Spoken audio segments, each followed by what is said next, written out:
Yeah, all of that in a couple of minutes. All right. So, I mean, comp philosophy for me is very much like the embodiment of how we think about pay as a business. It definitely needs to have the strategy element baked into it, which is really like, who are the kinds of people, what are the kinds of skills that we need as an organization? And that needs to be linked back up to, as an organization, what are we here to do? What's our mission? What are we trying to achieve?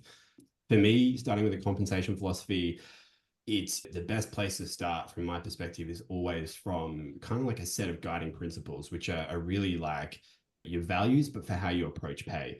Really simple example, are you a company that deeply values individualism or kind of like meritocracy, or are you a very like equity driven? So I've had excuse me, I've had, clients who've been both, where performance was very deeply linked to pay, and you might have had very different pay amounts and quite broad pay bands for a specific role, versus a company that had pay points. So literally everyone doing the same job was paid the same no matter how well they were performing. And each was right for them. And this needs to be a process of you getting a sense and a grounding of what's right for you as an organization.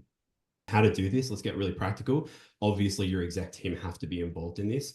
I think having a really kind of blank canvas session around how we think about pay as a business is a really great place to start. And you can even do it by just prefacing some like common pay scenarios and asking them what they think, and kind of stoking the discussion from there and trying to simmer it down to about, I don't know, anywhere from sort of 3 to 7 principles around how you think about pay. Because the next step is then, how do we start to turn these into reality? How do we turn these into pay practices?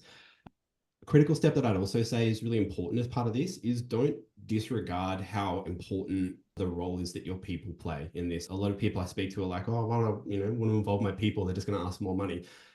Yeah, not always. So it really comes from like, it depends on how you frame the question. I mean, I think you really want to be thinking about it again from the perspective or the lens of a talent strategy. Who are the individuals that are really critical skills right now for our organization? Can we understand what's important to them? What are the growth roles that we're expecting on our headcount plan? Can we just understand a little bit more about what is or isn't working for them? What attracted them to come and work for us? What are the things that are the benefits that maybe aren't working? Just get a real grounding around what is right for your business, because it not only helps whatever you land on from a comp philosophy to be more effective, but it helps you build more trust as well, because people have actually had a say. It's kind of, it's involved them as how it's gone, how it's been built.